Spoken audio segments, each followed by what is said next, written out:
শূন্যতা খুবই ডেঞ্জারাস একটা বিষয়। আওয়ামী লীগ এবং তার যারা সহযোগী এরকম 50% লোক এখন নেই। তাদের এই যে শূন্যতা, তারা ভোটে নাই, প্রতিযোগিতায় নেই, ক্ষমতায় নেই, আউট অফ দ্য মার্কেট।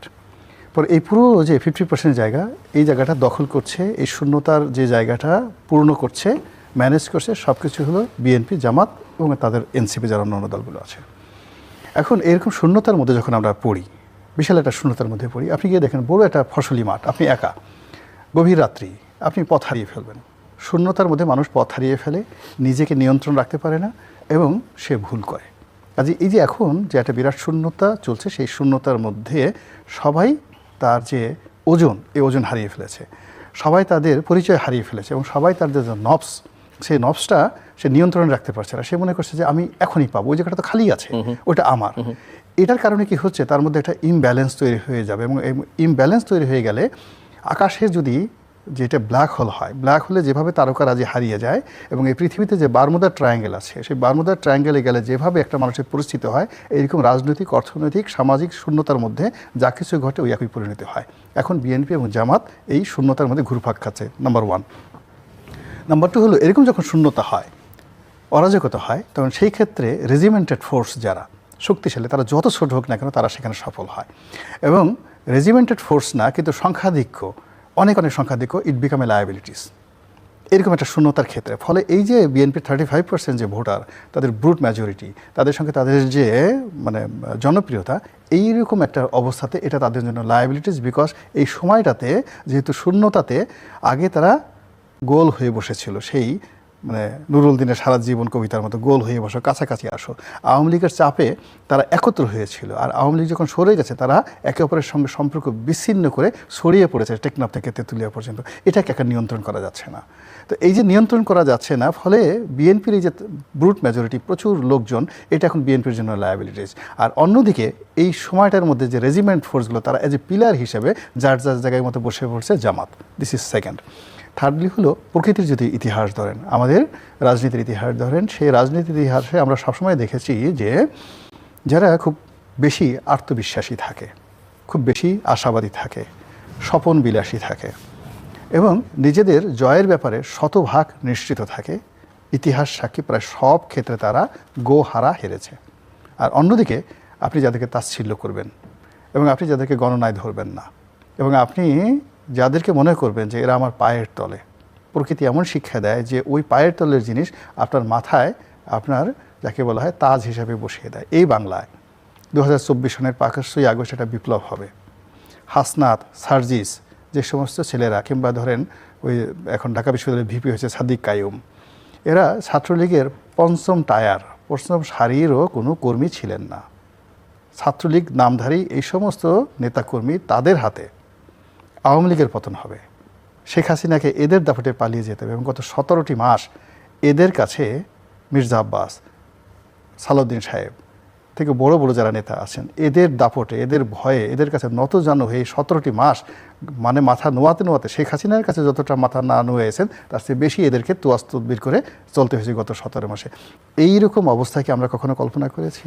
তো সেই দিক থেকে যারা বিএনপির লোকজন মনে করেন এই জামাতকে বাংলাদেশে আমরা প্রতিষ্ঠিত করেছি, এই জামাত আমরা না হলে রাজনীতি করতে পারতো না, আমরা তাকে মন্ত্রী বানিয়েছি, এমপি বানিয়েছি, এই জিনিসগুলো জামাত কগনিজেন্সি নিয়েছে। নিয়ে তারা যে তলে তলে যে কাজগুলো করছে, আপনি দেখেন একদিকে জান্নাতের টিকিট, একদিকে জান্নাতের প্রলোভন, অন্যদিকে তাদের সাংগঠনিক ক্ষমতা, অন্যদিকে 15 লক্ষ ভোটকে তারা টার্গেট করেছে। সেই 15 লক্ষ ভোটকে তারা রিসাফেল করেছে। কুড়িগ্রামে যেখানে দরকার কুড়িগ্রামে ট্রান্সফার করেছে, কুড়িগ্রাম থেকে যে ভোটটা ঢাকা 17 আনা দরকার সেটা নিয়েছে, যেটা বগুড়া নেওয়া দরকার যেখানে নিচ্ছে, যেখানে তারা সাতকানি নেওয়া দরকার সেখানে নিয়েছে, চট্টগ্রামে নেওয়া দরকার। এইভাবে নিয়ে 15 লক্ষ ভোট যদি 10,000 থেকে শুরু করে কোনো কোনো জায়গায় 5,000, তারা যদি 150টা সিটে এই ইঞ্জিনিয়ারিংটা তারা করতে পারে, আই ডোন্ট নো তারা পারবে কিনা। যদি 150টা করতে আজিবাজিভাবে বলছেন, এটা তো ভেরি ইজি, তারা আলটিমেটলি দে হ্যাভ ডান। তারা এখন যে কাজটা করে ফেলেছে, তারা যেমন এখন আপনি তো বললেন যে ব্যালট পেপার পাঠাই দিচ্ছে, সন্তান তো জন্ম হয়ে গেছে, এখন এটা বৈধ অবৈধ বলার কি সময় আছে কিনা, এখন থেকে বাঁচিয়ে রাখতে হবে। এখন ব্যালট পেপার ছাপা হয়ে গেছে, বিদেশে চলে গেছে, সিল মারা হয়ে গেছে, আর বিএনপি যারা লোকজন আসছে তারা সবাই মাত্র আঙ্গুল চুষা শুরু করেছে যে লেটস, মানে আমাদের এখন থাম যেটা আছে, বুড়ো আঙ্গুলটা আমরা চুষি। এই সময় কীভাবে চুষি? আমরা কি একটু নির্বাচন কমিশনের অভিযোগ দিয়েছি, ছাত্র দলের কয়েকটা পোলাপান পাঠিয়ে ওখানে একটু হই হুল্লোড় করি, তারা করতেছে, আর অন্যদিকে তারা সিল মারতেছে সুন্দর করে সব কিছু। এখন তারা এই নির্বাচনের যদি আপনি 10টা অপশন ধরেন, দ্য ইঞ্জিনিয়ারিং, তারপরে নির্বাচনে ভোট কেন্দ্রে উপস্থিত হবে, ভোটাররা ভোট দেবে, ফলাফল ম্যানিপুলেশন করবে, এবং এখানে একটা সাজানো নির্বাচন হবে।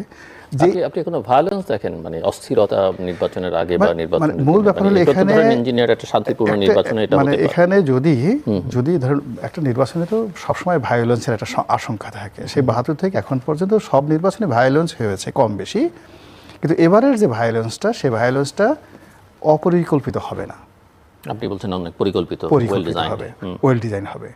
অন্যবার যে সকল ভায়োলেন্স, সেই ভায়োলেন্সের জন্য অস্ত্র রিজার্ভ থাকতো না, কোনো নির্বাচনকে উপলক্ষ করে বিদেশ থেকে অস্ত্র আমদানি করা হয়নি।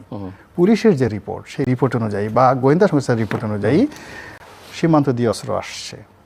পুলিশের যিনি অধিকর্তা, উপদেষ্টা, তিনি বলতেছেন যে আমরা অস্ত্রগুলো পাচ্ছি না, বিকজ হাজার হাজার অস্ত্র খাল বিলে ফেলে দেওয়া হয়েছে।